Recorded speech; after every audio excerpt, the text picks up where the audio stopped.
Right, so managing risk and uncertainty in staff play provision, is that what we've all come for? Yeah. Great. So if we spend the next 3/4 of an hour going around and doing introductions.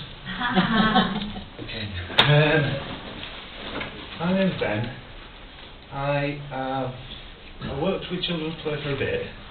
I was really lucky because when I was about 12, my mum was a childminder, which was quite a long time ago.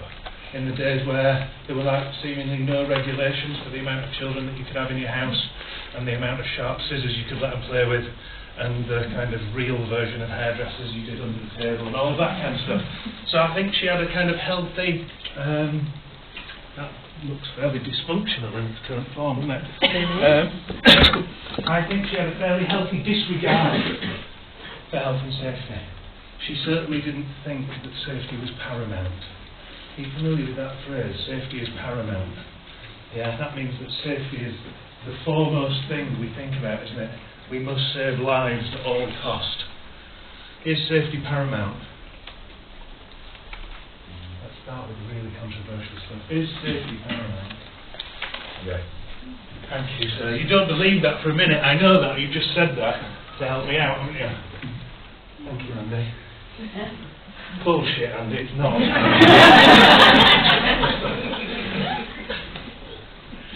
I'd love doing that. Some people go, yes it is, particularly childcare people.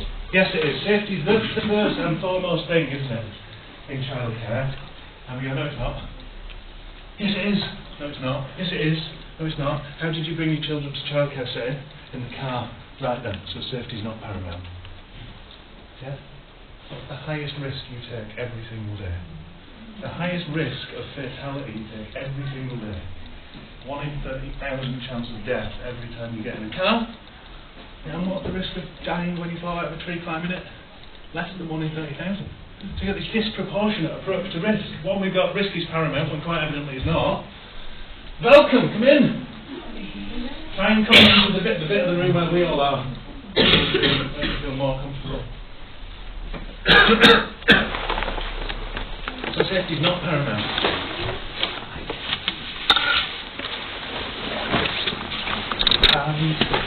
And I suppose my experience of being brought up by a childminder and then experiencing an adventure playground where I was lucky enough when my boss said, oh, on the first day he said, you're in charge of health and safety. Fucking hell, I've not had any training in health and safety whatsoever. And he said, you don't need it. You just need to know about children, you need to know about play, you need to know about play work, and you need to take a common sense approach to what you let them do and what you don't let them do. And after that, you need to be prepared to stand in court and justify it. Right, okay, I get paid how much for this? So that was quite good. That put me in this position. But it also led on a trail that everyone really has been on for the last kind of 10 years, 12, 15 years really, since the beginning of the 2000s, of trying to redress what is an imbalance of proportionality in terms of what risks we seem to accept readily as being beneficial and what risks we seem to reject as being beneficial. And we seem to accept the 1 in 35,000 chance of death every time we put our children in the back of our car because of the benefits that brings to us in terms of getting around. Yet there's a disproportionate attack on risk in play provision and in childcare settings that says, you know, something. I mean, a risk. I've never had to do a risk assessment for collaging. Collaging. You know, with tiles, you smash some tiles out. Have you got a risk assessment? You take the piss. Have I got a risk assessment for a collage? Right. So it's like, what's happened there then? Yeah. And can we redress that imbalance and get a bit more of a fair balance? So that's the journey I've been on, and lots of other people have been on. And that's what this workshop's about, really, if we can squeeze it in an hour and 15 minutes. I had one really important thing that happened to me. I worked with Melly as well. I've worked with Leanne as well. But Mel might remember this. I think it was within the first 6 months of being in charge of health and safety at a big adventure playground. You've got all the normal stuff outside, kids playing with nails and hammers and saws and swings and dens and all that kind of stuff, not one accident.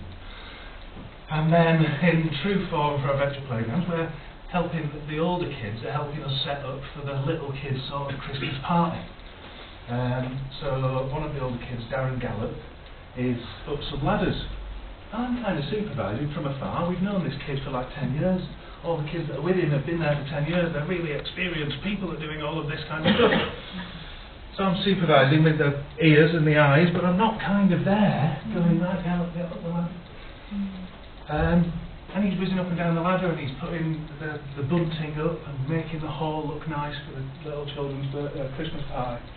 And the reward we always use in these situations is, let's get the kettle on, innit? And we'll all have a brew together and we'll have a bit of banter and all of that. So I'm in there, kettle's on, and what do I hear? Ah! As Gallop falls, not from the top of the step ladder, but from about the last 2 steps, falls backwards, straight onto a parquet flooring, smashes his head, unconscious for a little bit. To which I went, oh bollocks, Gallop is actually unconscious on the floor. This isn't good. Ring hospital, report the injury to the health and safety executive because they had to make a visit to hospital. He goes to hospital. His mum's cool with it. It's just like this was an accident. He's doing all the good groovy stuff that you do with him down at the play setting, and we like all that. Don't worry, I'm not going to come and sue you. So that's really nice.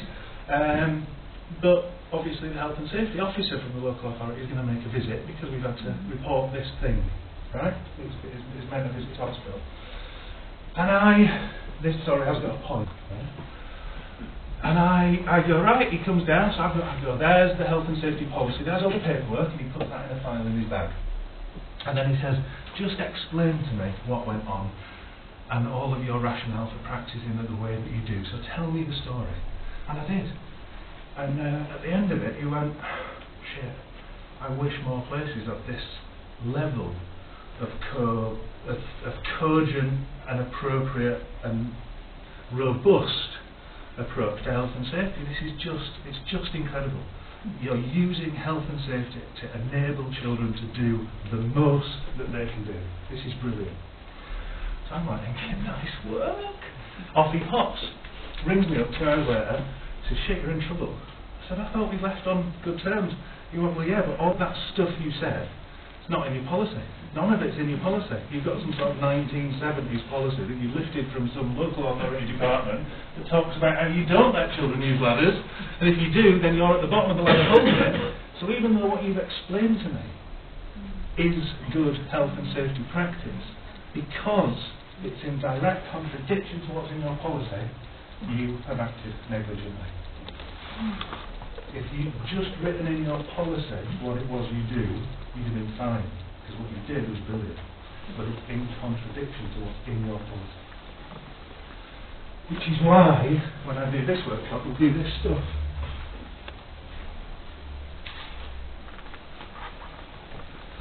Because the reality is, we can all do dynamic risk-benefit assessment. We all did that when we figured out how we were going to get transport to some Maynard conference and whether it was really worth travelling 9 hours and talking to somebody to come down here and all of us lot together. We make a risk-benefit assessment of a minute-to-minute, moment-to-moment experience of our life. We do it all the time. But if it isn't embedded and embodied in the policy, it doesn't matter, we can't do it. Yeah, so you can't do, if you stand up in court and say, I do dynamic risk-benefit assessment, and that's brilliant practice, I know that's a temporary thing to do, it doesn't say it in your policy, you'd be knackered anyway. Right? So it's about articulating a decent policy. And for me, a policy is about articulating an appreciation of this raft of stuff, really. An understanding of child development, an understanding of what we mean by childhood, what we understand by play, what we understand by play work. I'm going to run through a little bit of that.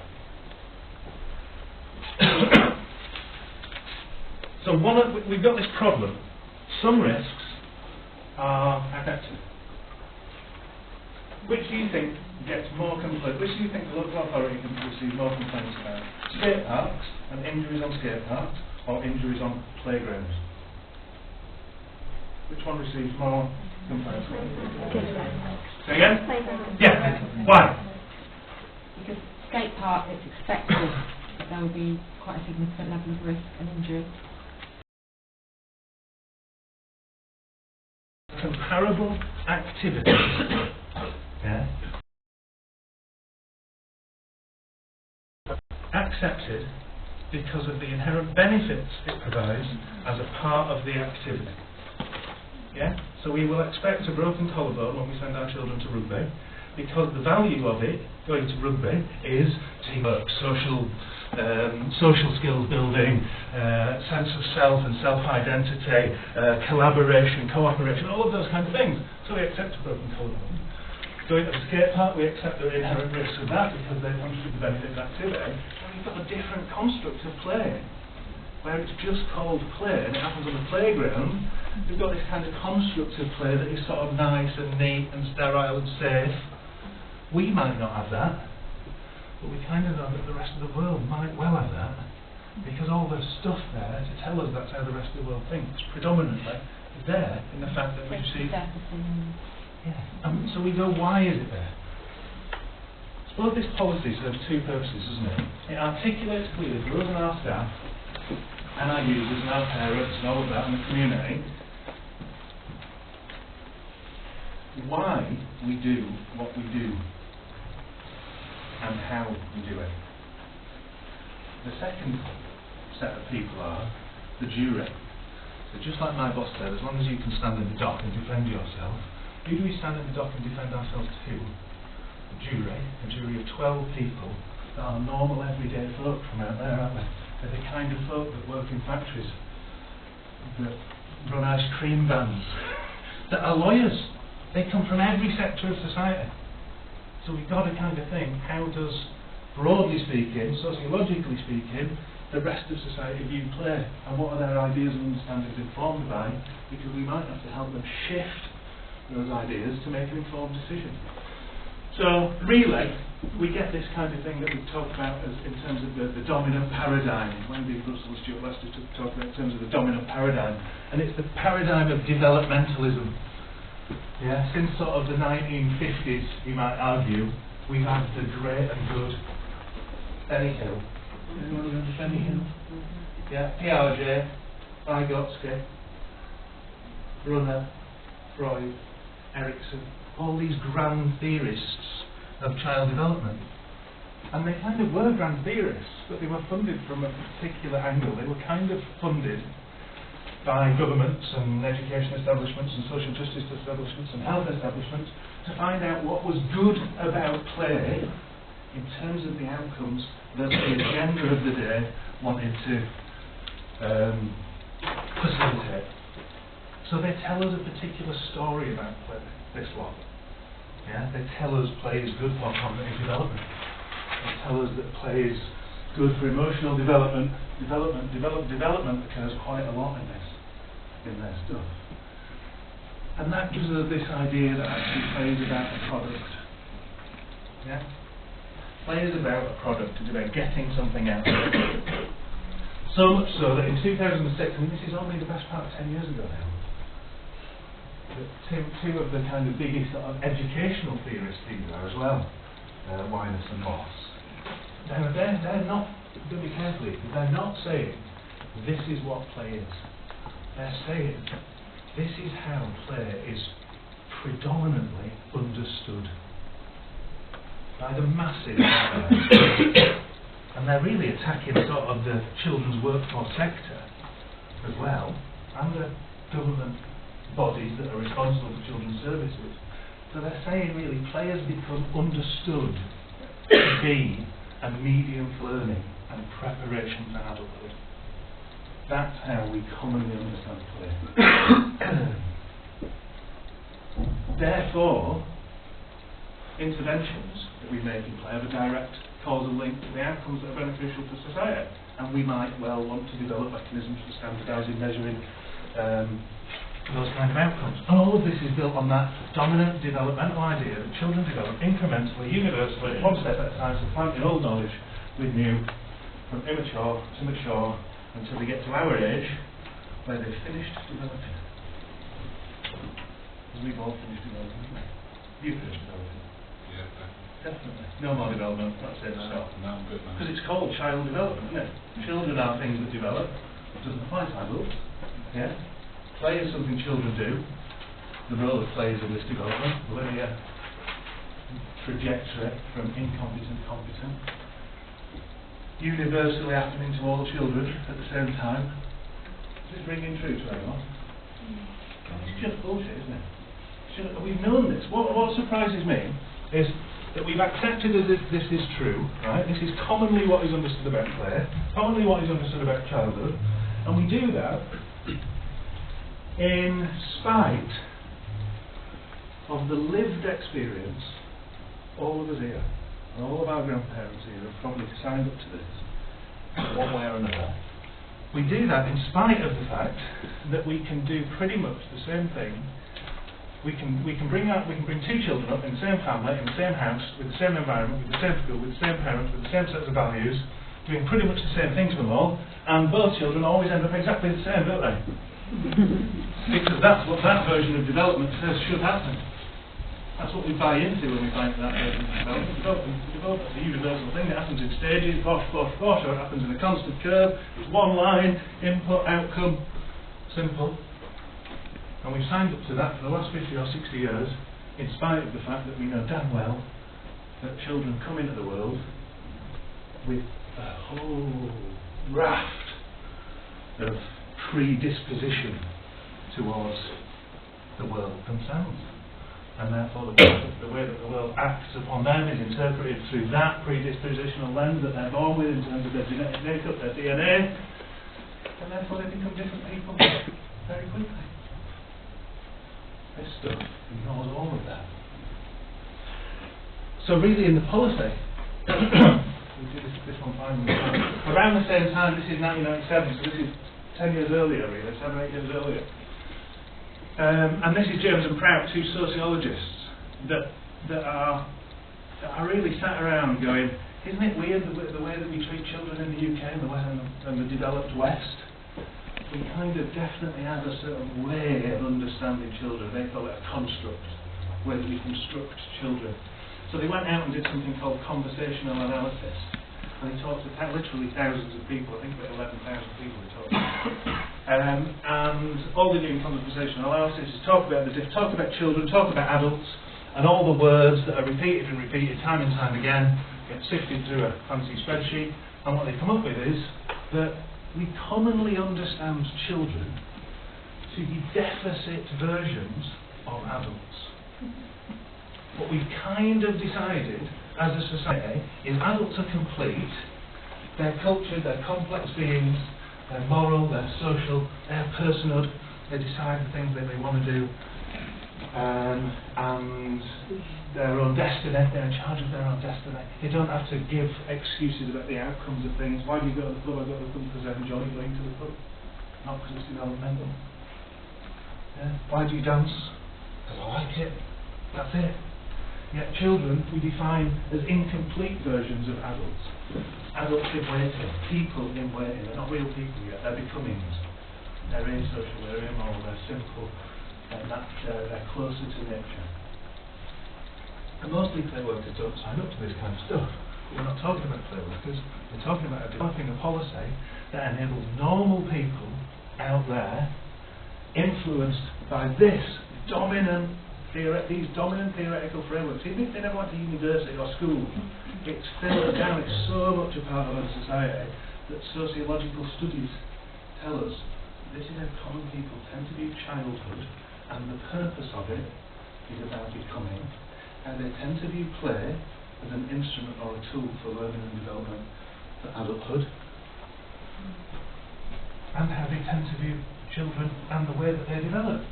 So we've got to kind of paint that picture and then go, that's all nonsense. We know that's nonsense now because that's 70 years old. I'm not even going to show that slide.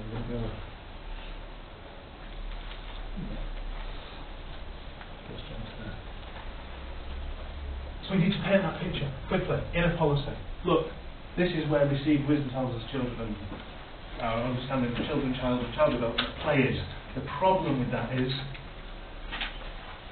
that it leads to us thinking that play needs to be purposeful and productive. Because purposeful and productive play is the stuff that leads to development. It's an outcome. And we need to understand that it's the process of play, the processes involved in playing, that actually might create the benefits. Reducing that to the point of Firstly, let's shout this stuff out. So we got this, we've given them context. This is how play is understood, this is how children is understood, this is how development is understood. How is risk? How are they going to understand risk? How is risk generally understood by those people out there? It's bad. It's bad. It should be removed, as far as possible. Yeah, risk should be removed. But it's only allowed if it has a positive developmental outcome. If I can see the point of it, like the car. Yeah, that's where we're getting to with the risk benefit. Possibly. It could go in that box. I think you're absolutely right. I think what risk benefit does and the knowledge of play does is broaden out the things that can be beneficial. I think towards at this moment we've got people looking at that real functionality of play and going, I can't really see the benefit of climbing a tree. I can't see how the skill of climbing a tree is going to be useful for them as an adult. But, do you see what I mean? So there's very little point of taking risks because most of the activities that children engage in when they take risks, I can't see the point of riding the bike with no hands. What's the point of it? What's led to this perception of risk then? If risk is something that should be removed as far as possible, if risk is danger, if risk itself is danger, what's led to that? I think it's a threat. Risk is threatening. For employment, job. Yeah. I think most people see risk predominantly not through the beneficial that's what we you talk get about, from the activity, but from the personal risk that they are taking by allowing it to happen. Yeah. Even as a parent, if you're letting your child, even in my profession, if I'm letting my child take risks that I know that he needs to be taking, you're still sat there thinking, oh, how will other people see it? Right. So both of them. So that's a really juicy one. And did that, right? So that's a kind of what you might call a socio-political rationale. In other words, we're kind of aware that there could be a blaming claim. There is accountability. There's always got to be accountability. There's no such thing as a bloody accident anymore for some reason. So there's all of that socio-political stuff, socio-economical stuff. And then on this end, we've got the perceptions of people's attitudinal dispositions because they're based on that, not what a play worker thinks. My wife had that. I'm a play worker, so I'm like, Zoe's 5, she's going out on the street, that's it, full stop. I cannot live with myself, not as a property, I wouldn't put it to work. I could live with myself if I pander to those perceived risks that are out there. And I don't give a shit what anyone thinks. But my wife was like, oh my, but no one else is letting that funeral play out, and people are going to talk about me in the village. Yeah, so that's a real threat, a real risk, isn't it? As, and as is that, right? Now, so that's another phenomenon we've got to articulate in this policy. Yeah? Because we're hoping to help the jury make an informed decision. And on the face of it, if someone falls out of a tree during our practice, on the basis of the knowledge that we think they might have, they might make a very ill-informed decision about the value of that child being in the tree in the first place. We need to articulate this stuff. So the thing that is happening, the phenomenon that's happening now is something called secondary risk assessment. Yeah? Practitioners in the children's workforce are often susceptible to the phenomenon of secondary risk assessment. And what they're actually doing is not risk assessing the activity and any impending loss to the child in terms of injury. They're actually risk assessing the activity in terms of what might happen to me if something happens to them. And as a result, we're much more likely to not let anything happen. Yeah? So it's a real danger. What else has led to that kind of stuff? What else has led to this? It might be a bit cynical, but there's a lot of money in it, isn't there? There's a lot of money in sectors, and it's an industry. It's a massive industry, yeah. Yeah, I think there's an argument to that, but And I suppose I would rubbish that comment because I'm involved in the industry. And, you know. But I think you're right. So I build playgrounds, and so I have a trained inspector who comes along to support what I do. Yeah. But if I've had lots of occasions when there's been a non-trained inspector come and his subjective opinion, and I've had two inspectors arguing with each other, and it's actually all subjective anyway. There are standards and rule, various rules, but it's a subjective thing, and they, they're making a whole industry for themselves. Yeah, yeah. And they're also taking away the risk at the secondary of you having to stand up in court. Because if the inspector says it's all right, therefore there is me. There we go. And I'm wondering, that's the crucial bit that industry's built on. The reluctance, maybe it's not reluctance, maybe it's reluctance on one hand, maybe it's the inability to be allowed to make that decision for yourself, so must get it out of your hands. But it's that discharging of accountability to someone up the line instead of a professional judgment. And if you're talking about policy, you're talking about educating people as well. Exactly. If you introduce something like den building in the school, where you have to actually enable the staff to make those decisions all the time and not rely on a third party to come in and approve their decisions.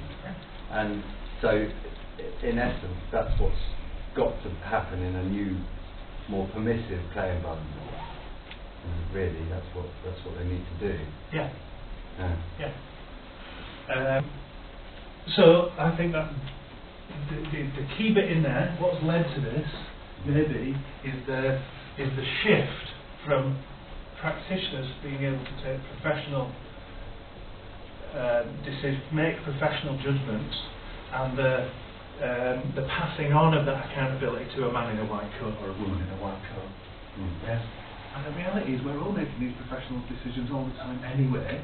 Well, you know that inspection that comes from the guy in the white coat or the woman in the white coat is good for the day he's there. The minute he's gone, anything can happen there, and he can go, well, when I saw it at 11:05, when I took it off, it was safe.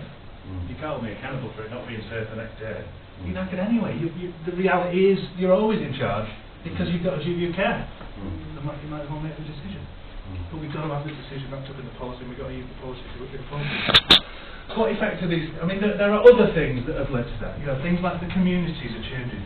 Communities have changed significantly over the last 30 years, which means that parents are maybe more susceptible to things like stranger danger fear because they don't live across the road from a cousin and their auntie doesn't live 2 doors down, and so there's perceived dangers. We know they're perceived. The risks are not higher than they were before.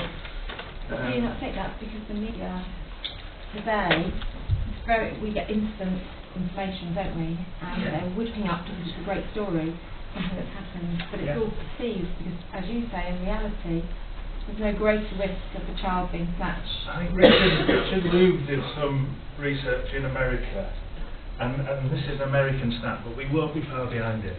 I don't know if there's an English one. And he said, Tim Gill also talks about it in terms of sensationalist media coverage versus mundane media coverage.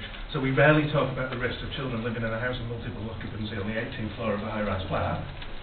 The risks to their life are huge in terms of them having a full, nourishing experience of living.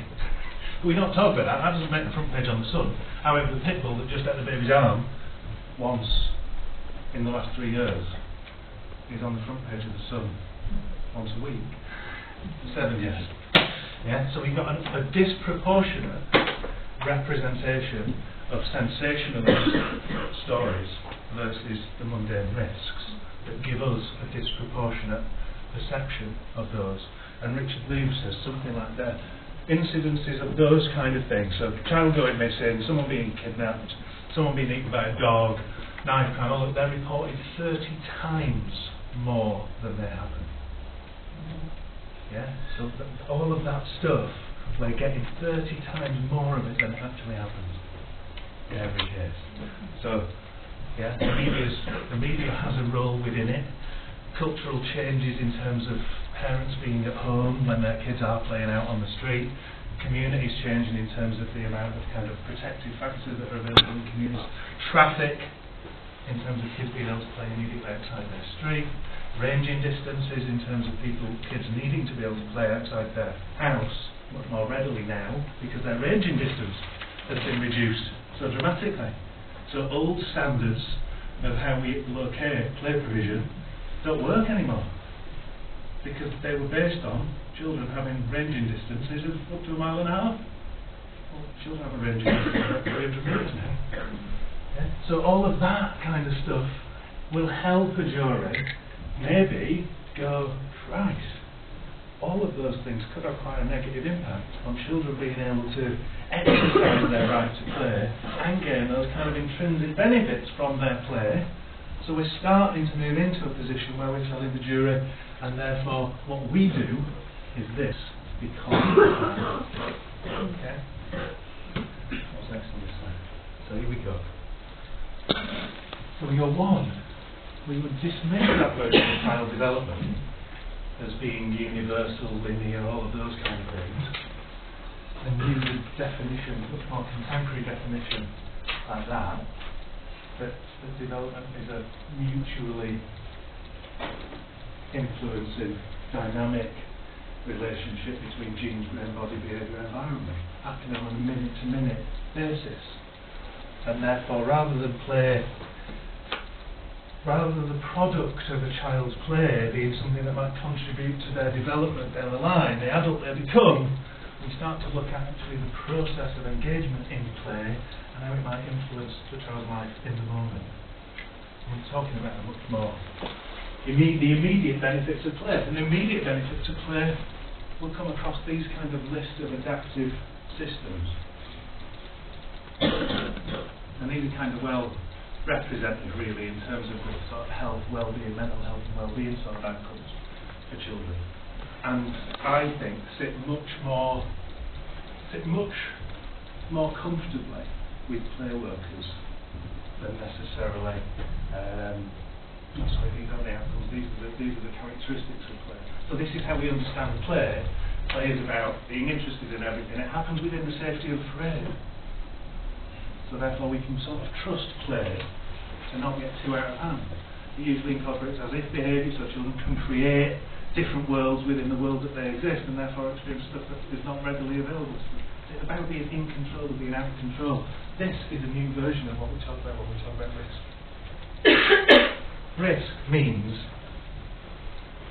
the likelihood of some negative outcome. And often when we perceive children's play as being risky, what we're saying is, in that play there is a likelihood of some negative outcome. So take yourself back to riding the bike with no hands.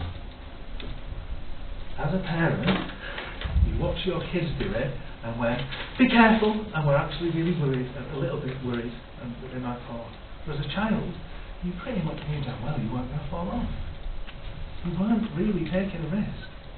You were generating a sense of excitement and jeopardy while being in complete control of the generation of that sense. Yeah? So you're actually in control of being out of control. Nobody learnt to ride a bike with no hands like this. Because then you fall off. And even though you're only 7, you weren't stupid. You learnt to ride a bike with no hands like this. In control of being out of control, each time getting a little bit more mastery, a little bit more confidence until you eventually went, bloody hell, I'm doing it. Amazing. Now that's an amazing immediate benefit. That might not have anything to bloody do with down the line as a developed adult. But right now, at 2:30 in my 7th year of life, it's all bloody awesome. I have to show off my mates. Because I got to be one of those hand wagglers behind the back, that kind of stuff. And then how many people learnt to ride a bike with one-handed but never moved to two-handed? Anyone going to admit that never happened? Not until adulthood. Not until adulthood. Because you were in control. You kind of went, okay, and then you went, no, that's not for me. And revisit it maybe as an adult, because you're some unplayed out material.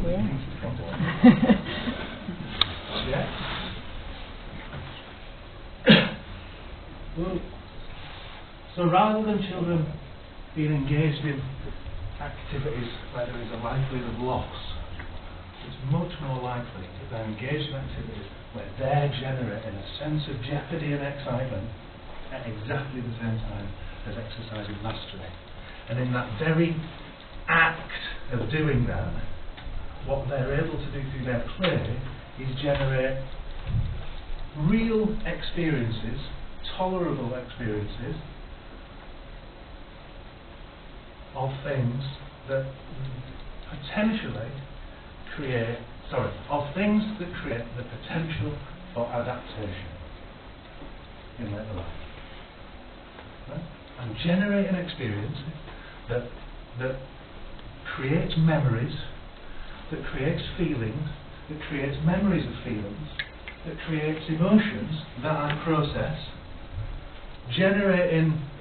maintaining the plasticity of the brain, generating the use of synaptic connections and neurons,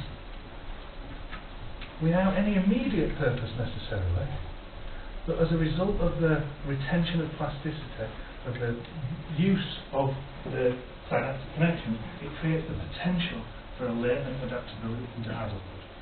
What Peter K. Smith says, he said, there is nothing essential about play. Because he's a psychologist, he says there's nothing essential about play. I was like, fucking hell, bastard. There is, play's dead essential. And he went, no, it's not. We can kind of achieve everything that play can achieve in other measures. It's just that we don't know what we need to achieve.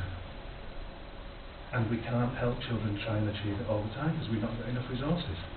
And what play acts is a complementary method in which children generate their own experiences pertinent to them and create this latent adaptability of material that can be applied in the future to situations we don't know yet are coming.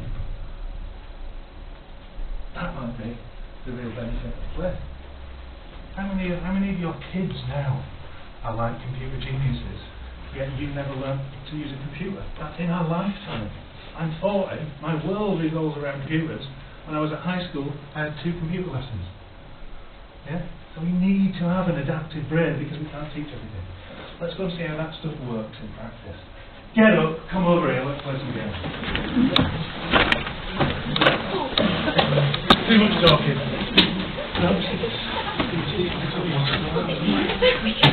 Come on!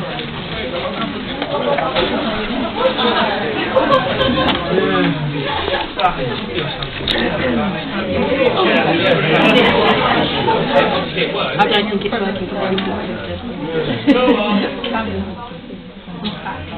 it's working for them.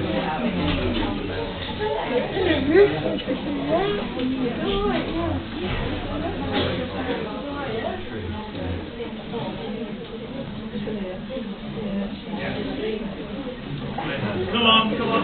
Squeeze around this side of the circle. Move up here. That's right.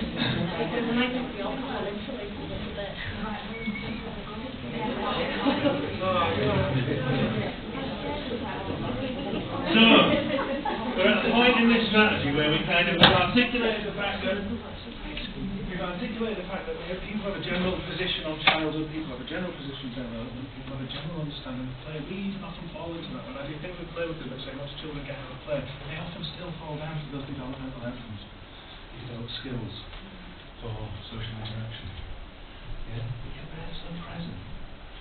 Now, we're going to play a few games, hopefully, simulations that will rely on some of those unique design features of play. Safety, everything is rolling out, it's unpredictable, all that kind of stuff. Obviously it's not play, because I'm making you do it. The wolf is heard you should join in. No, seriously, if anyone doesn't want to join in, just stand back and watch. So we're going to employ some of those unique design features of play and kind of reflect on what happens to us as human beings. So we can maybe articulate the immediate benefits of play a little bit clearer. And in this policy sense, you might not think we're bloody mad when we let children jump out of trees and use it to names and all that stuff. So the first game we're going to play, bless you, first game we're going to play is vampires and zombies. Are you familiar with vampires and zombies? Okay, some nods, some no nods. I'll do a quick explanation. So you're all going to be zombies, right? And zombie means closing our eyes, Gentlemen, no. Just saying. Gentlemen, right. And we're all zombies. We're in the same room as everyone else, same environment, all we've got is our eyes closed, close our eyes, we wander around. If you bump into anyone and they don't make a noise, you just bump into someone, it's all alright. Sooner or later though, a vampire will get you and they go, "Ah!" You give a blood-curdling yell and turn you into a vampire as well. Then there'll be 2 vampires in the room, then you'll get someone and you'll give a blood, then there'll be 3. Sooner or later we'll all be vampires. Giving blood-curdling yells. But if you aren't touched by someone, you just nudged, and there's no blood-curdling yell, there's no need to worry. Just carry on walking. Okay? Clear? Vampires have their eyes closed too. Everyone has their eyes closed. Okay? There you are. Set. Go!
Engaging. Hot.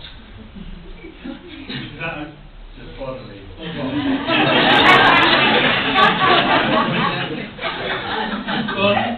Notice there was control in there, so I think some people didn't engage and stood back straight away. Loads of people started opening their eyes, and some people kind of, I did that, I started, and like one side, and they just stood and watched. How many people cheat? Hands up. I'm about to have a little peek as well. Heart rate? Heart rate up? Yeah? More relaxed now. When the screams down? Did anyone experience like a little feeling of really being scared?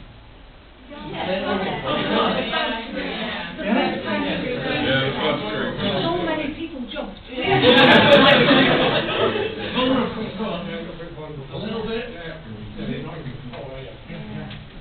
Well, so you go back to that being in control, being out of control.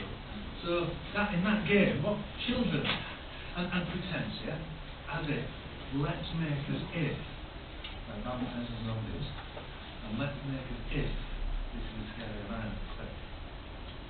Just by doing that, we're able to generate biological, physiological, and cognitive stimuli for ourselves.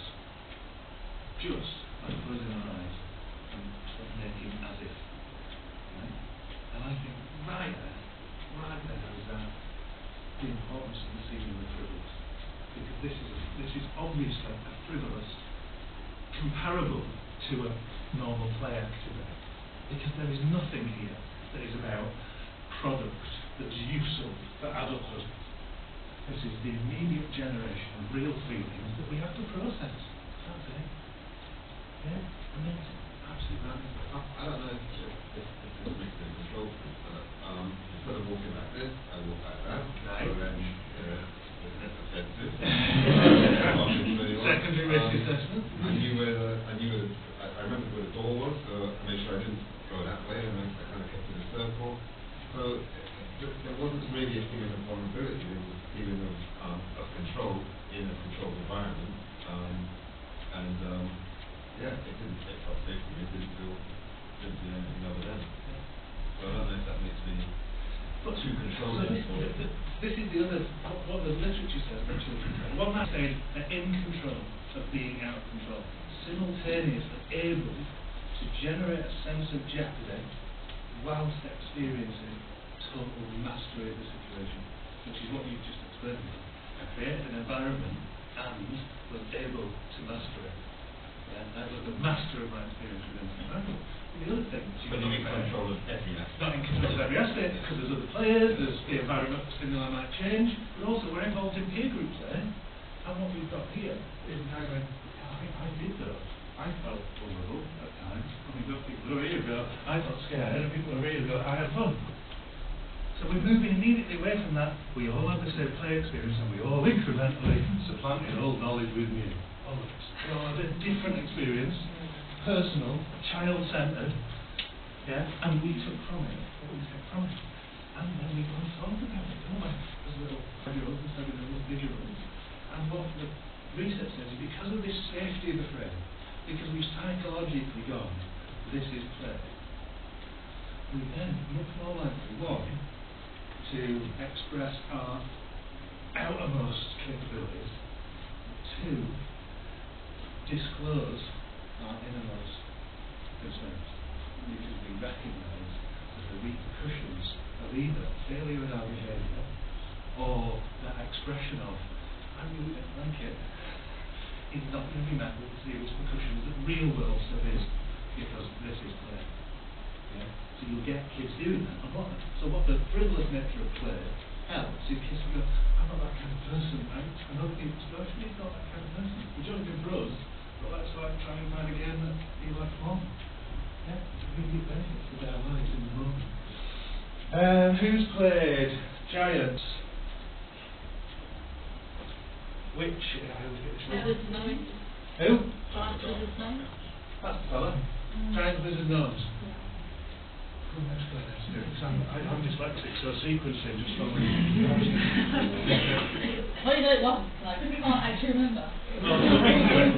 So, Let's do it together. So giants kill witches. Wizards. yeah. Gnomes run under giants. Wizards. Right, so giants kill elves. Giants kill gnomes. Yeah, they stand on the top of the- Witches kill giants. Yeah, they just go around. Gnomes kill. Yeah, they run under. No, they run under the giants, yeah. They The kill. giants You've got to kill. witches, isn't they? Giants swish witches. No.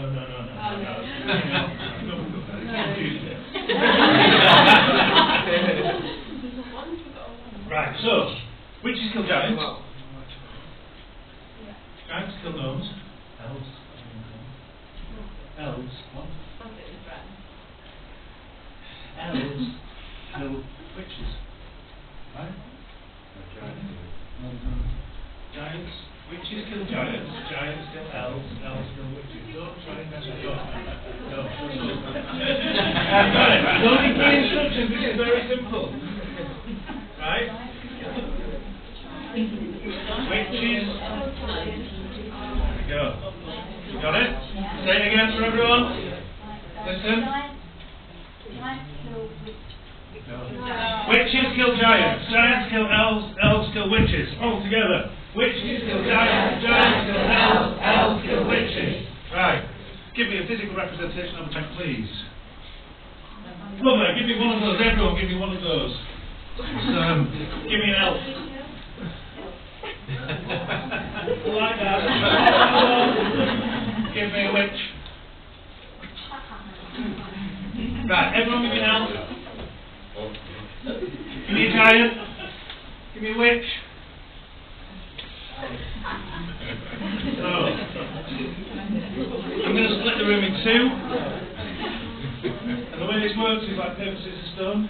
Yeah, so you lot might be witches. You come over here and you're going to go like that.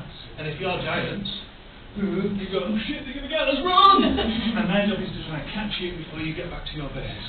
We'll take on to them. But you've got to sing the song when you get to the middle. Shut up. Right? So, in half, huddle, and you will all have to choose to keep the same one thing. So whether it's a giant, an elf, or a witch. And you've got to pick the one thing, you've all got to be the same, you've got to pick which one you want to be. Get together, huddle, get together, huddle.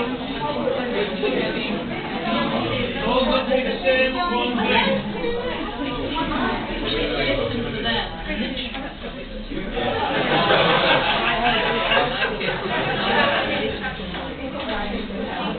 Here it comes.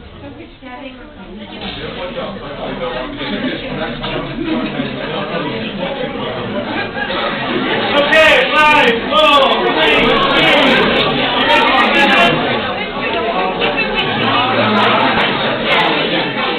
5 seconds, make it 4, 3, 2, 1.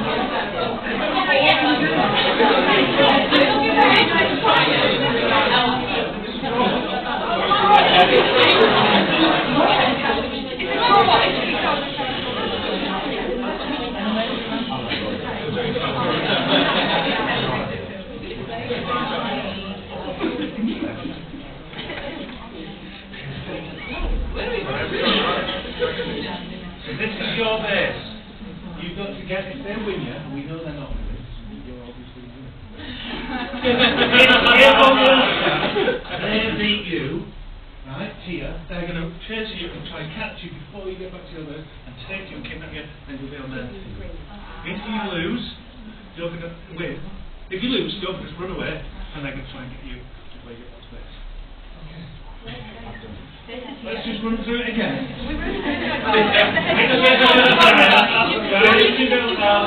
Elves kill witches. Okay. Come into the middle.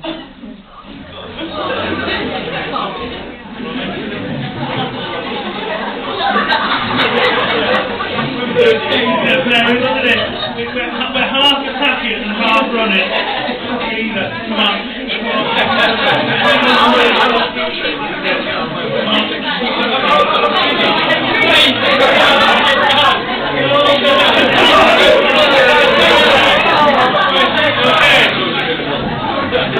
Okay, so after 3, now we get down from 3, I'll go 3, 2, 1 at the end of the start, you go through the ships. Then we'll come back. You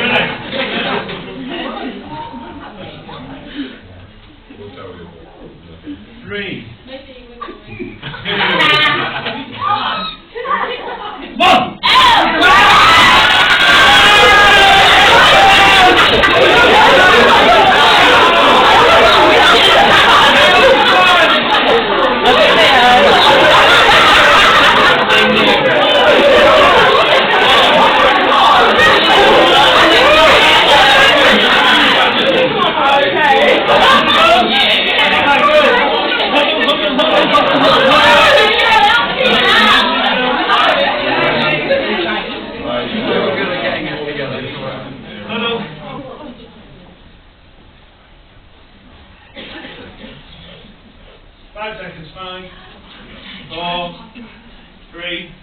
2, 1! Back in the middle. You ready? Back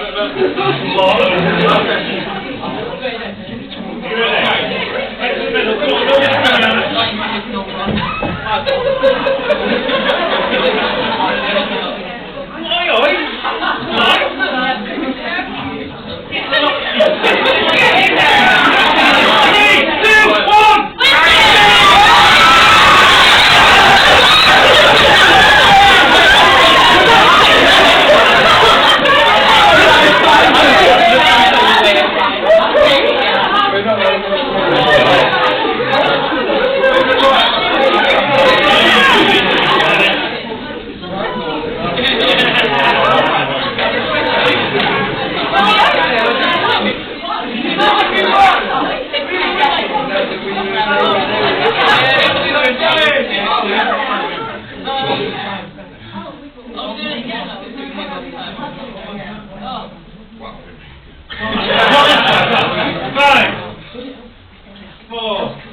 start nearly all the way down.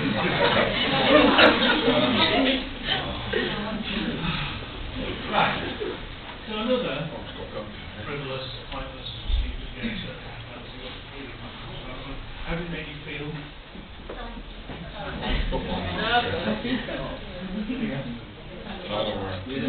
Remember the evening of chess. Excited, what other kind of feelings? Nervous. Nervous. Competitive. Anticipation. That's right. I know, who's killing what? What does panic do to you? Yeah, I think the last one we joined, you lot ran away.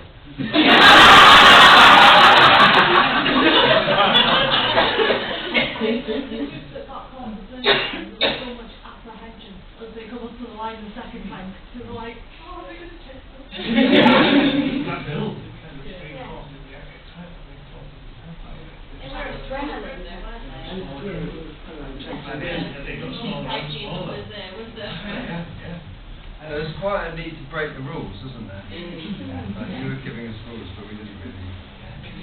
I think we just go for it, now we just shit about it.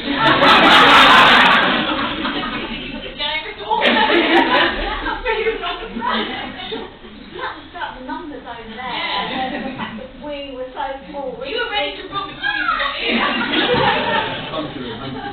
Yeah. Wasn't much though. Great, they are really good to watch. Yeah. I did this at a community well-being type thing, and you kind of go, actually, what's the health benefits of actually seeing play? And everyone that was sat in the audience watching, I feel like I've benefited in enjoyment and pleasure and all of that sort of stuff, just as much as the people who Yeah, I'm scared to have them, fun. like, because they're going to get bogged in, and I was like, oh, they're going to run away. Looking back, how I they live their life, watching them all. Head stuff, brain stuff. What brain stuff is going on? Brain freeze. Brain freeze. Panic, you said as well. Yeah. Brain freeze. But at that moment, trying to work out what you were and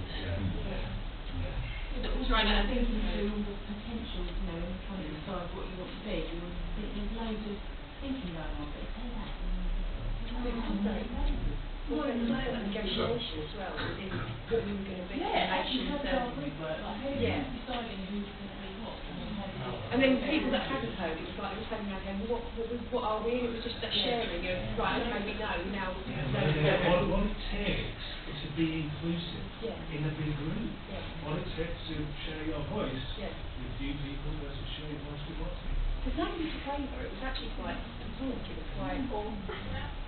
So I suppose for me there's some arguments in this that sound like the same arguments in terms of the development of social skills. Some of the very recent examples there are that. But it's the fact that they're even present in a play that looks unproductive.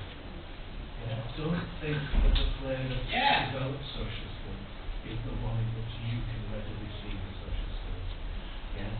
That's the problem. We tend to be, we encourage play that we can see the point of, and we discourage all. Discourage that it can't see the point. But even in this thing that's pointless, we don't share. Stuff. The brain freeze stuff, that's one of the most provable, the most established finding from the brain science really on play is about play and its contribution to the effective functionality of brain regions. So rather than, because you might have been learning those things that you just told us about, but so-and-so might not have been learning those things. But the reality is probably most people engaged in that process of playing, their brains were engaged in the process of having to function. And that's what we're experiencing with brain freeze, that's what we're experiencing with panic. So again, children are generating stimuli that enable their brain to engage in a process of having to function. And what's going on is, they call it the hierarchical function in the brain regions. So you've got all of that stuff in the brainstem and cerebellum there, which is like that, flight and fight, but that shoots up into the kind of central nervous and central regulatory limbic system, up into the comprehend and predict system, into the good judgment bit. And when we experience brain freeze, what we're saying is I couldn't compute it quickly enough up through the limbic system into the prefrontal cortex and into the frontal cortex. And what this frivolous bit of play is enabling the brain to do is have useless, pointless things from which to practice its functionality. And that's pretty good, because what we want in a changing, adaptive, flexible, uncertain future is brains that are flexible, adaptable, and not soothsaying of uncertainty. And that's again some of the stuff that the risk-taking in play, that these dialogues, control the control, actually just prepares us for the prepares us for the unexpected. Yeah. And it's that kind of stuff that I think it's all there in the literature, that we need to articulate in terms of why we're doing play. That idea about play for play's sake is about leading up to the content and the intent of the play's children, and within some of that they'll take risks. But in that play there are inherent immediate benefits we can articulate that provide a useful rationale for letting children play, whereas actually some of the more predominant developmental arguments for the benefits of play don't provide a rationale for us. They provide a rationale for the kind of purpose and productive of play. So we can articulate these kind of benefits in policy. We provide at least an opportunity, I think, for a jury to go, yeah, I kind of get why they let that kid climb so high up that tree. Yeah, there's good reason for it to start with. Now we'll start about whether they will work in their practice. Yeah, but there's at least good reason for them enabling children to get involved in this sort of stuff. So I suppose the final bit of the puzzle is articulating in policy what practices we will do to support the kind of play that we're talking about. And we're going to do these two demographic routine risk benefit assessments. What time's it in this French? I'm not going to focus too much on it. You know the difference with the numeric. We used to have a kind of numeric system, right? A numeric system was applied to everything. There's still really good uses for numeric systems. Numeric systems are good for objects. You will probably agree. If you want to risk assess a climbing frame and its fitness for purpose, the numeric system is fine. Yeah? Because it's an object. What we're actually doing is risk assessing subjects. So it's not useful. It's subject to the probe. And within that, we're much better to have a narrative. Yeah? To write about the decision-making process. Because it articulates all the things we've been talking about. With a fixed climbing frame, I don't need to do that. I checked its upright structures. They were at their best of condition, 1, and there was little likelihood of an injury coming about as a result of their good condition, 1, therefore the risk is incredibly low. I don't need a narrative. I don't need to tell you how I came to that decision. It being an object. When I'm risk assessing Jenny, who's 7, walking along a piece of a tree which I know she will be walking along, it's better for me to describe what it is that's going on, what the benefits are that are going on, and why it is I'm aware of. In other words, what practice I'm taking, what measures I'm taking. Right? So we do something called a routine risk benefit assessment. The other benefit of that is that whereas the old kind of number checkbox things, you used to do like a risk assessment for, like I said, risk assessment for collage, risk assessment for junk modelling, risk assessment for risk assessment for using tools, risk assessment for making a necklace out of willow. And you're like, hang on, all these things are the same. The process is involved with the same. The activity is different. Why are we risk assessing the activity? Why are we risk assessing the process? Okay? So children play with tools and small equipment. Yeah? And then you get to describe what that might be. It's all of these things that we might do, and it's all of these things that might be risks, but these are all the benefits, and these are all the different ways that we might work with it. And you might end up working on a place where you have 10 routine risk benefit assessments rather than has anyone got 20 risk assessments? 30 risk assessments? And it's on the Professor David Ball's book, Managing Risk in the Public public realm, I think it's called, he gives us you a triangle, it's called the tolerability of risk register, right? And you look in it, and what it says is that any risks that are higher than 1 in 100,000, i.e. the car, right? We plough masses and masses and masses of resources, safety measures into making it safe, right? So that's where all the money on transport, on trains, on aeroplanes, all the money that's spent on those things is to try and get them as close up to a risk of 1 in 100,000. Because when we get to 1 in 100,000 and up, we start to say they're tolerable risks. That's, if we want a free society, a liberal society, and a society in which we protect our citizens, because that's what the statute says, health and safety executive don't say that, that's not their statute. Our statute in terms of the commons and laws is that we want a libertarian society in which people can make free choices, but for which people are protected from unnecessary hazards. And the idea of unnecessary hazards is risk of more than 1 in 100,000. So you go, right, well, hang on, if risks that are tolerable at 1 in 100,000, why has a policeman got any risk assessment? Because the reality is the whole thing presents a tolerable risk. The problem is that what also exists is the duty of care, and within the duty of care, what we've got to do by law is expect children to take, expect children to take,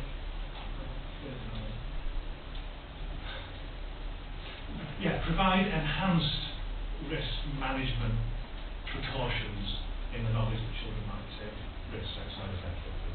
Yeah, so you've got this disjunct in that one, we really shouldn't have risk assessments because there isn't, the local authorities might have one risk assessment for all the waterways within it. You've got all of those canals and rivers that have no, fence on the side. If you put a waterway in a playground, you'd have to jump through hoops to get that accepted. Get in the public realm is accepted. Okay, so you've got this sort of difficult realm.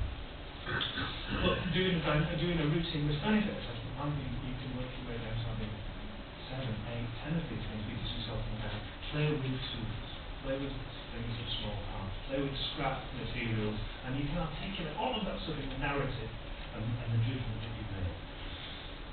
The problem that comes after that is that only works for things that you can predict are going to be the general part of the practice. And we know that a key characteristic of children's play is that it's flexible and unpredictable. And it's the fact that it's flexible and unpredictable that means it's so good at exciting the senses.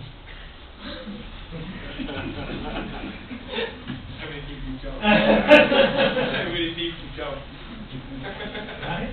And keeping those brain systems turned on to process, to function. Not to get any one specific thing, any particular product, but processing, functioning, engaged, allied, retained, future development. Maybe staving off the onset of early pruning. Brains going, I know what my life consists of, therefore I'll start to cut these bits off now because I don't need them, they need to walk look, out and all that. Flexibility and predictability of play provides junk material to occupy the space in the brain and retain the flexibility and functionality of the brain so that we've got that when we're a bit older and we might be able to apply all of that stuff to a real situation. We don't, it doesn't exist.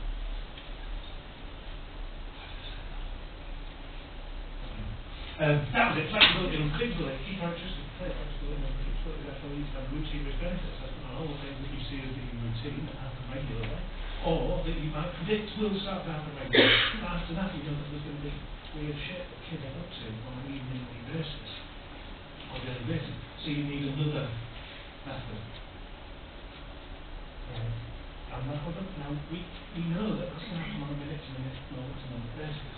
Go back to you something. Can I go here?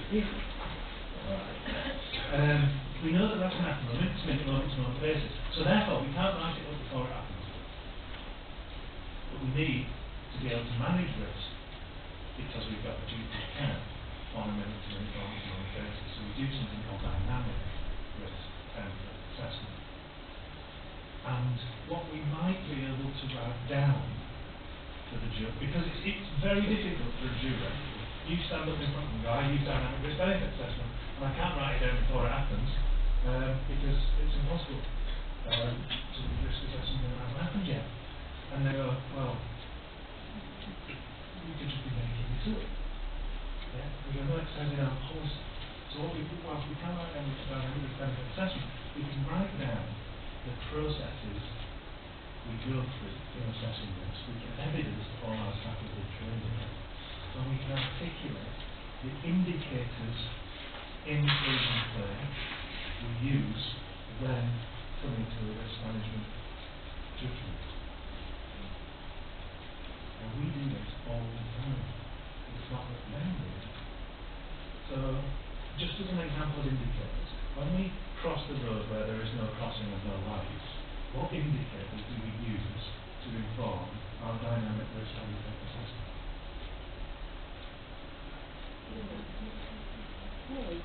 Noise. Yeah? If it's going like a mile away, if it's going it's probably quite close. The noise. What else? Distance. Where you are to where you want to get to. If there's an island in between, can you make it? Yeah.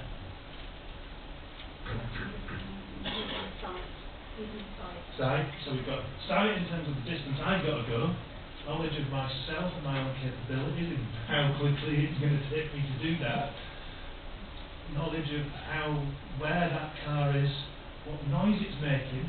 It's also about how fast it's going, the distance it's covering, which also informs me how fast it's going, combined with my capabilities and my experience of what that the distance is. What else are we using? Previous experience of that situation and other situations that are like that, if we've never had that, which is really a really good example of latent potential for adaptability. I've never experienced this before, but there was other things that might be able to adapt and come to a judgment like this. Right? What else? Yeah, because I can predict how should have this knowledge, I should have this knowledge, therefore the world should operate in this way. What else? Speed at which you travel, so you might start walking across them. I think it might go a bit faster, so you might speed up a little bit. Yeah, can I manage that? What else?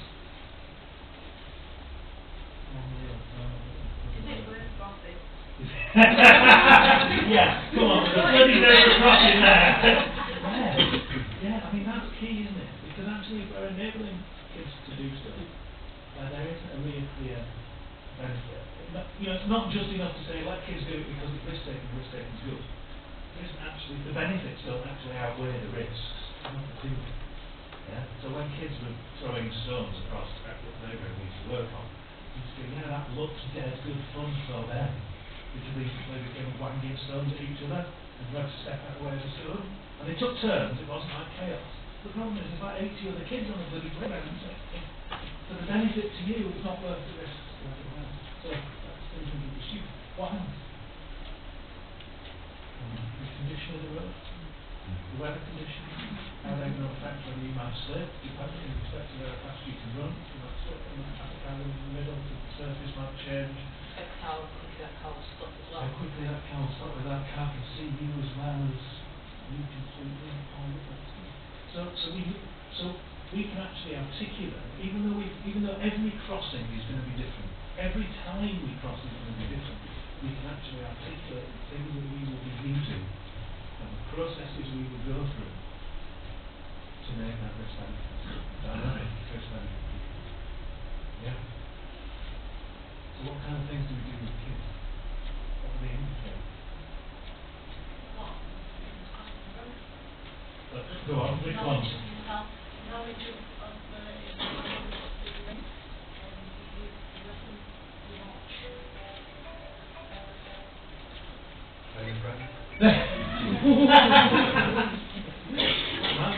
Did you say that? Yeah.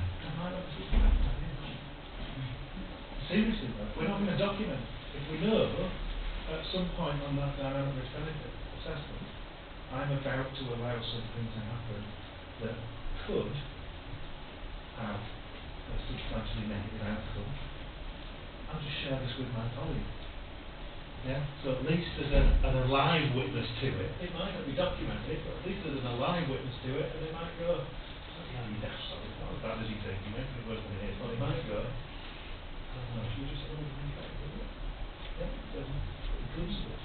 Well, my intervention caused a greater harm than benefit at this moment in time. Because sometimes it's scared of things and do something, but they're able to control of it. But if you start telling them they can't do it, then they maybe won't be able to get back down from the tower if they try and on the outside. Yeah, we're doing something at this moment add additional risk to the existing risk. Yeah, all of that stuff you just said, so you were saying about the condition of the place, the environment, your knowledge of whether you can do something about it, and all of those things are kind of what other things are taking note of? I think the child and the child's expression can give a lot away. You know, so if they look like they're not coping or like you can see that actually they're excited about what they're doing. You know, that should really depend on how we intervene and whether or not we intervene. If they look terrified, should we think, well actually should I just question are you okay? Not necessarily stop them completely, because that's that point of pushing themselves to that major limit, or is it developing themselves, getting to the next limit? For me that articulates perfectly the fact that this is a professional judgment. The only professionally ethical way to practice with children's rights to play is by taking that kind of professional judgment on a minute-to-minute basis, and we're fortunate because very lucky to have that level of innate knowledge of our children, the children we work for. Yeah? And so it won't so it's no good saying 8-year-olds can do this, because 8-year-olds can do it on a Wednesday, but the same 8-year-olds can't do it on a Thursday, and they sure as hell aren't doing it on a Friday night, because they've had a shit day at school and they're absolutely mental, and there's no way they're talking too much about it. And I know that, and I know this 8-year-old hasn't been doing something before. And I can make that decision, and I've articulated in my policy what's wrong with the bloody world, why that might have a negative effect on children, what we might want to do about it, why we might want to do it, and how we do it, and that's how. And you kind of go, well, that's pretty robust rationale, pretty robust in terms of practice. Yeah, so we know Johnny on Tuesday was different tonight than he was last night, and I'm not getting that out tonight. Yeah, I used to make that decision. I'll get 6 hours out tonight as much. Whereas tonight, I'll get 1 hour. I can't keep trusting 6 hours with the kid on, her on. Yeah, that's sort of stuff as well. What else do we do? So there's group sizes and also ages in the group. That all affected by that. Right. Yeah, so the dynamic of that particular group, that particular time, that particular activity. Interaction with our kids supporting one another to take sensible risk management, their own sensible risk management decisions. Our kids applying risk management strategies as part of their play. They're going to that might be a really risky thing, but actually if we're saying yes to all of these kinds of questions, what are they doing? Will they stop you by saying so? Because you know there's some kids that you have a real relationship with where you go, if I go, stop! They won't say that's Ben throwing his weight around again and jump off something onto a guidance form that's just landed in a sand pit. They'll stop. But you also know there's other kids that may be new to the setting, haven't had that kind of experience where you haven't got a relationship, that they'll respond like that. So that's incremental approach to the reduction of your consideration. Anything else? It's a dynamic approach. It's another question. Because we bring to it all of our own previous experiences, how do you as a team, or say a team, or you've been able with a school or body, agree on a policy of dynamic approach? We've all got different experiences that you're bringing to it. Exactly. That's why I spent an hour and 40 minutes doing policy rather than dynamic, because actually the practice of dynamic risk assessment is based on your understanding of childhood, child development and play, and the value you place on each. And until as a staff team you have gone through a process of exploring and finding a shared understanding that you can put to practice with. You can't really achieve consensus and a shared worldview and all of those kind of things. I think it's one of the big failings of the way that we fund play work, really. That we fund play work poorly, and then to go out and do exciting stuff with kids. Yeah, these all look preparatory work. I work with people in Manchester for years that were like, yeah, we go into the park and do all this wonderful stuff, but actually we spend the majority of our time firefighting with parents that don't get why we do what we do. So why on earth would you do that? Surely the first thing you do is go and do all the community work that brought everyone to somewhat of a world view about what it is you do, why it is you do it, and how you do it. Yeah, so I think you've just got to go through that process of doing the work. And actually, I think the process of doing the routine risk-benefit assessments, just trying to shift the practice that way, because in normal risk assessment, what you do is say what are the dangers and what are the likely outcomes of those dangers, right? You don't focus on the risks at all, on the benefits at all. Whereas when you go, let's just shift from that to a routine risk benefit. The first thing you can do is look at children play and look at what the benefits are, and that's the start of a little sort of transformational learning experience for some people that are stuck in that dominant paradigmatic viewpoint of developmentalism. But that's the job of work to do, I think. Can I, on that note, I mean, one of the areas I work a lot in is in schools, and of course they are really locked into that developmental approach to children's education. But so, is there any kind of literature or anything that you could give to a head teacher saying when they ask how do I implement this in my school? Is there anything that's actually published out there? I think the best place to access the most concise and complete what am I looking for, overview of all of this stuff is chapter 3 of the book called Play for a Change. So it's a big old book, it's like hundreds and hundreds of pages, but chapter 3 really is the bit that does all of the stuff that we've done today and has the latest research from the last 10 years on play and the evidence benefits in the research. And most of what those evidence benefits are doing, as well as detailing the benefits that we've done here, is casting huge criticism on those received wisdom benefits. Just so little proof for all of that old stuff. So that's where I start in terms of the value of play, and obviously what we've done today really is look at how risks involved in something called emotion regulation and stress response systems. I haven't used those words, but that's what we've been doing, and there's like 2 whole sections on that in that chapter. So I think that's where I go in terms of contemporary understanding of play, trying to shift people, because what that also does is I think chapter 2 deconstructs that kind of developmentalist view. If you look at the bigger picture, if you look at what you're talking about with the head teachers, if you look nationally, like I said, and you look at regulations and what's happening through that level, what's happening in relation to the play work, particular organisation, because this, what you've been talking about today is really interesting, but if we go back to play work over the 13 years, it's risk and benefit has been always there, and it's as far as working in local authority, we didn't see nationally there's been huge amounts of change in response to what that actually means. And I think that in a way when you talk about head teachers, it's looking at what's happening nationally with play work and how are they pushing it forward in order to make some change and to act, like you talk about embedding, you talk about it's because I think it's all very well, all that you say I agree totally with, but I think nationally and head teachers are working with national organisations to see what's happening, is there anything happening nationally? Quick rundown, and I think this is that sector being connected, but the thing is, we get paid crap, we get paid for the hours that we do, and we don't get connected to the national picture. So, for the last 12 years, it's been something called the Play Safety Forum. The Play Safety Forum exists to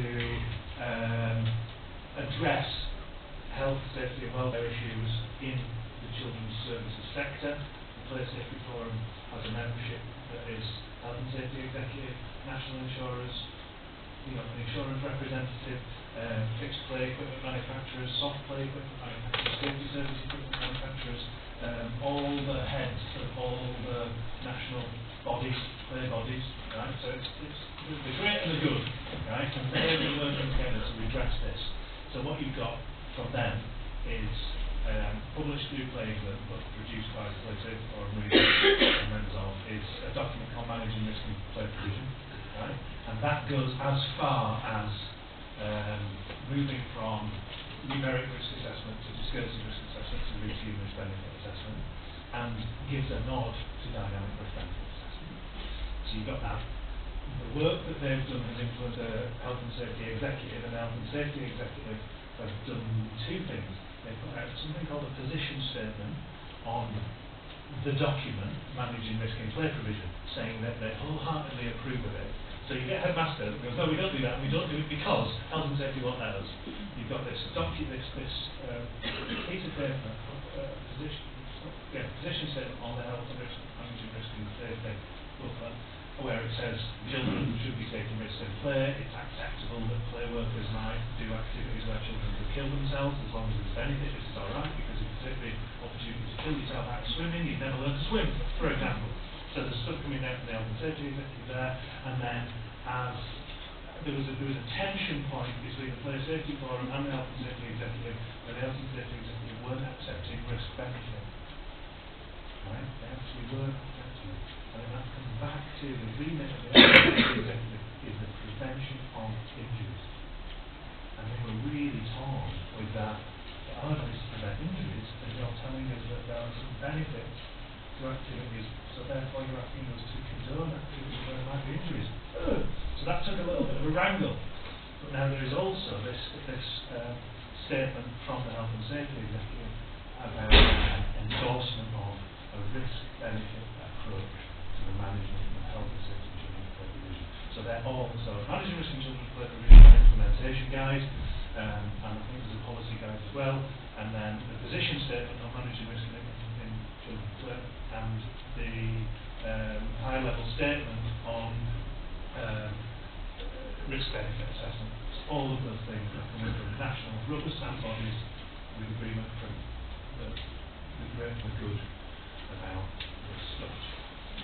The bit that isn't there yet is the dynamic risk benefits. I and some other colleagues from the Northwest developed some stuff about dynamic risk assessment that is clearly we've talked through in terms of what are the indicators that we use. I'll give you that now and take away with you. I think that we've been we went and provided the safety plan, so we think this is like the missing link. You've done the routine risk benefit assessment, but in terms of staff play provision, how we want to empower people to take these kind of subjective professional judgments, you've not produced anything yet. We think this might foot the bill. So it's my understanding that the Safety Forum will be consulting on the handout that I give you. So it would be really useful if on the back of the workshop you actually use it, think about it, talk about it amongst your staff, and engage with the consultation on the Safety Forum thing, because it might be the final bit of the puzzle in terms of, you know, you can imagine getting actually the health and safety executive stamp on this is what they're looking to do. Should get teachers trained in it and teacher training for it. Well, we produced this thing. I'm sat next to, at the Play Safety Forum, I'm sat next to the representative from the health and safety executive. And we sent this stuff down to them the week before, and she just went, do you want me to go to put it on the health and safety website so that providers can access it? And like, well, it's not been endorsed yet, it's not been tried out, it's been tried out where we work. And she's like, well, it looks perfectly good to me, I'm just on the website now. So we talked her out of it because we actually wanted to do a little bit more work. We felt it needed to come with this kind of narrative.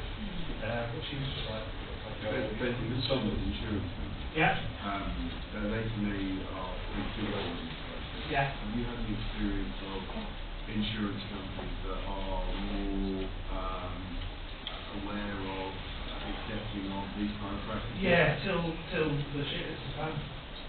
The only successes I've heard in terms of insurance companies, so lots of people that will insure us for less of a fee because we've got robust health and safety practices, but then when the shit's the fan, they're always too ready to settle out because it's just cheaper to do that than it is to do a talk.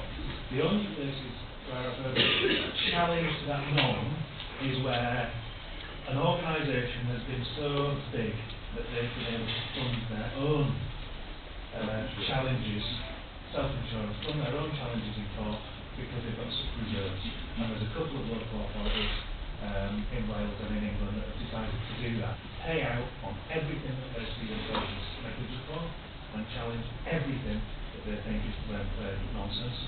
And I think in Caerphilly in Wales that saved about 180,000 in the first year and upwards of £1 million in the second year, and that all went straight back into frontline services because they just went, let's do that ourselves. So it's a final question, sorry. Really a question, it's more of a information. First of all, Stephen Gill's book about reading in childhood is brilliant to go on, and he's looking for his benefit system in new format, so that might be... Yeah, that's the routine risk benefit assessment. Yeah, they did an easy version. Yeah, which is much easier. Yes. And secondly, sorry, this is a plug for Cambridge County Council where I'm from. I'm the primary school active learning advisor. I'm running a conference on risk taking. Tim Gill is asking me to speak at. There's nothing ventured, nothing gained. So if anyone's interested, we have flyers here, and we're offering £30 reduction on the price. £40 per person. Yeah, £40 per person. Right, we've got to finish. It's been emotional. Thank you all. I've got handouts.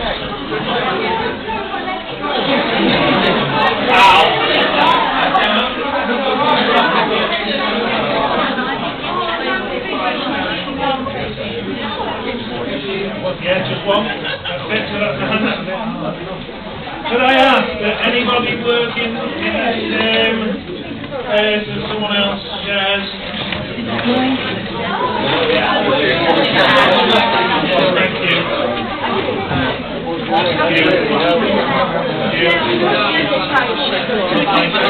Sharers, please, if you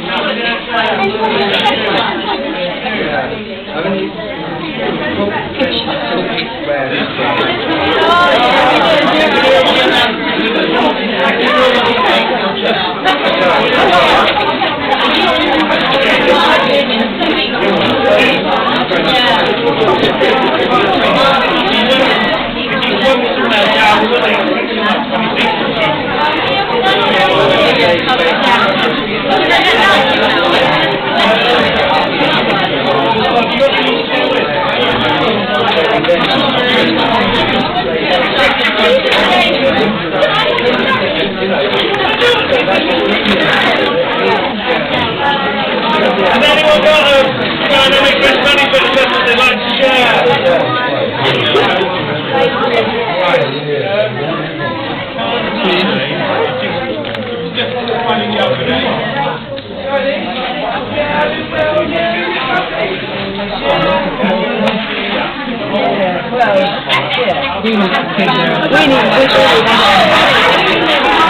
Yeah, but that's what it was right. We don't need 57 we need one. We've got those 7 people in the park.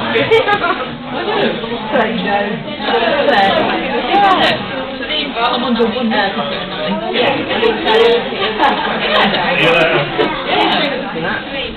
Michael Ball.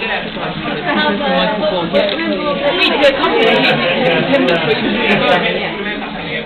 I was in the manager was like thinking about that and I had to run over.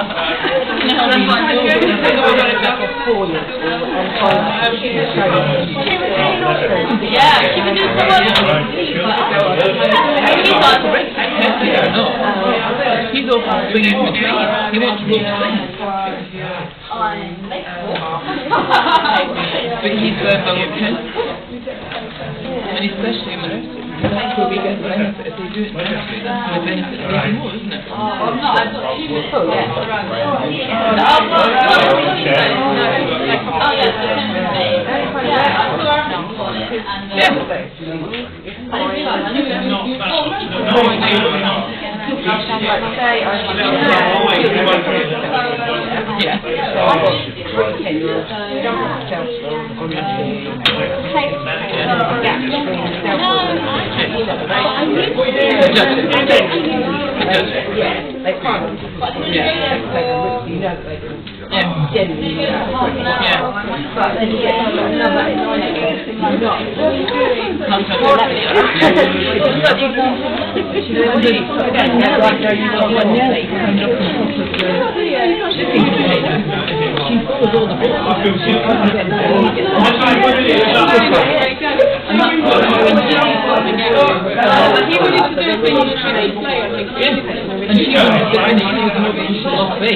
Come to my party, did she?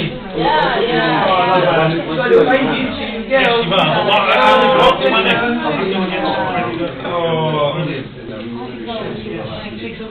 she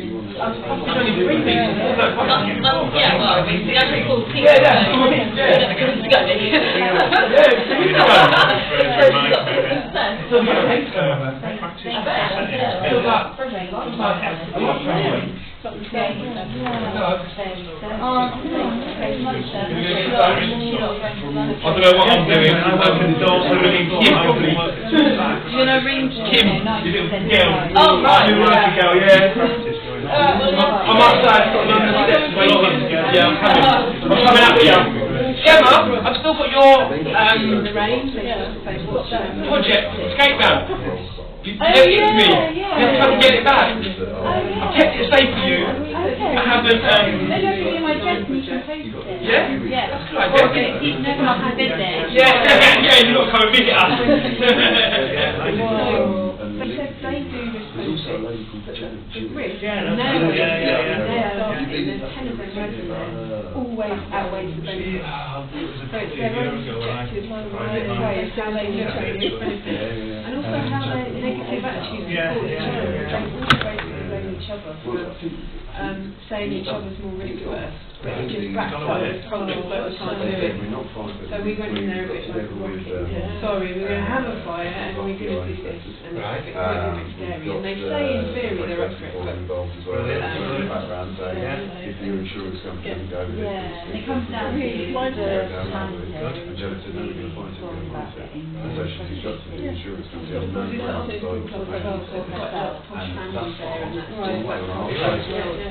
speak to her in a week or so. I know it's it may not put the thing that was amazing to me. I'm sorry, I'll be quite quick. The thing that was amazing to me is adventure programs haven't really got have you had this problem? Or like, what do you do in this situation? Or would you use your insurance? Or how do you do it? I'm kind of in a similar position, but not so close. Not so open, it's more closed, but in a very subtle way. Just doing the fun thing about, because I don't know if you saw on there, we had a net, kids are saying, and that's recently been redone. And Michael, do you remember Michael? He's quite a good sort of helpers there. Anyway, he probably helped you in terms of stuff up in the sensory area, I think. Anyway, he's a way out thinker, so he's a brilliant pilot. I suspect his approach would be slightly he was looking at the branches of the net, and he said, why can't we put a rope up there? And Libby had recently got me a phone line, so I could like, we could actually get some height on some rope. So there was a branch right over the top of the net, and we managed to get the rope up. He managed to get the rope up there. And there's a rope hanging in the middle of the net now, which is great. and we've got the Gwembro, we've got the Venture, when and Liz we've got a Pally load of staff pulled provision. the extreme version of it, so he kind of swung What we around did and was missed develop on it, an so he kind of overarching like missed it out on health the and outside. safety play work, And he health was and safety strategy. but if he lets go, he'll be straight on the floor. Within You know, that, we've had a big outline policy. land out of the net anyway, because when the We've kids got that. jump in, you kind of like catapulted out if you're on the edge kind of thing. So he's already a bit worried about it. So him showing me all the worst outcome, probably the best plan, but hey ho, might have been. And then And he wants us to take it down for the summer, but we've had it up in the winter hours because So we've they're all got the practicing kids and not the so same many thing. kids. But in the like all Easter and summer, he wants us to take it down. It's busy and you know the kids will knock into each other. And his way of managing the risk is that no one Yeah, and you is allowed on the net. Really, we'll catch up later on, aren't There's we? one kid swinging. It's like, it's so restricted. And that's It's all right. Right. Exactly, why is he here? That's exactly Yeah, I'll send you we've all I can together, send and you it's like, which one are you doing? I'm doing the risk one. You go, go on then. Easy shit. We can do this. I'm just getting a website, which means I'm not getting a bloody business card printed with email on it wrong. I don't know where he went to. I only wandered off and left We've him. got a Facebook page called Really College. I think it's just that overwhelming sense of responsibility that if the buck ends with you, because you could always go, you know what, I didn't write it, I didn't sign it, oh, he did. Exactly, he blamed her. Blame culture. And just message me through that and say, oh, your Yeah. presentation, any chance of support, and I feel like PowerPoint. there needs to be And what I'll do, if you don't mind, I'll no one I'll manager save it takes to the whole and then it'll be definitely. council of Yeah. PDF, Syndicated, PDF, yeah. and you just And can't that's mess when the around policy with stuff that kind of thing. and that parents Yeah, sign yeah, it and go, yeah. you know what, actually, Yeah, I like all- my job all from that. here, Yeah. I'm signing No up problem. thing. All right, nice one. Take care. Yes. really lovely to come and talk to the playground just like that. Oh, right. We design and build playgrounds. Yeah, I know. We start doing Yes, from just scratch. working- Yeah, yeah, from scratch. made from scratch. Yeah. Yeah. Scratch. Scratch. Yeah. Is it? I thought it was scratch. Right, anyway. Look, Yeah, we Not started, they started working with a playground that's very stuck in a way, and most of the stuff you were saying really resonated because it's 20 years of very old school management, and we just went in there. They've asked us to redesign, and we said it can only happen with a kind of wholesale re-examining of their practice, because they're massively risk averse to the extent you wouldn't even believe. It's so They insane. almost demolished their whole next playground and put in basically they just wanted safety surfacing, some mounds, and maybe like a couple of metal balancing things. But they're like, actually no, we do want what you do, and then we come and say, well, if you want what we do, you need to work with us on the whole back. We can't do the amazing things and not allow the children to go with. What are you comfortable with? If we build something you're not comfortable with, then you're just going to shut it down. Yeah. So they're really up for the training. Right. And they kind of say, oh, will you train us? But we've seen you in our things. Yeah, it would be so great if you came down. People that are in this and doing that training. And that you've got the you know, the play workers doing the play workers, and that background is the theoretical and the practical anecdotes. I think really brilliant. Sometimes we come, I think, from the design and building point of view, isn't it? But we were saying it's really important for them to consider that and almost up to date stuff. Have we got a way to get in contact with you? Yeah. With messaging you about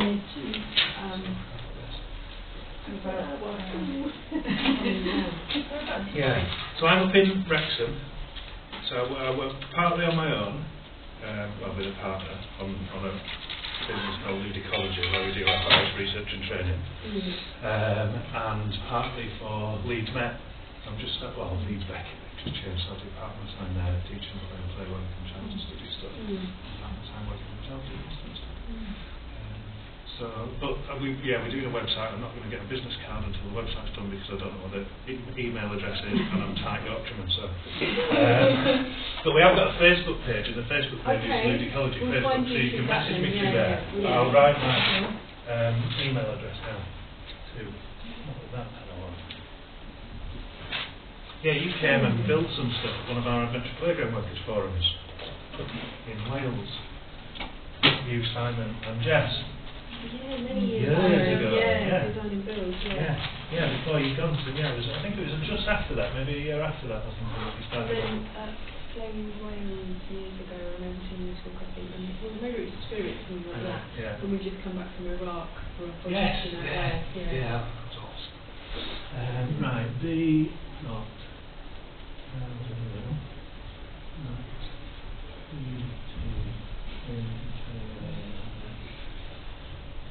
Come.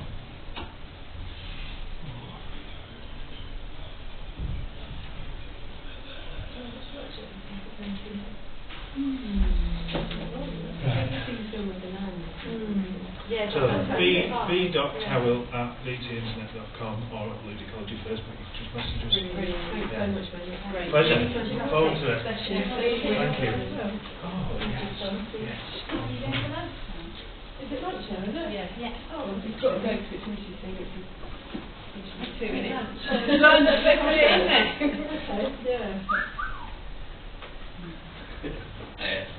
That's actually.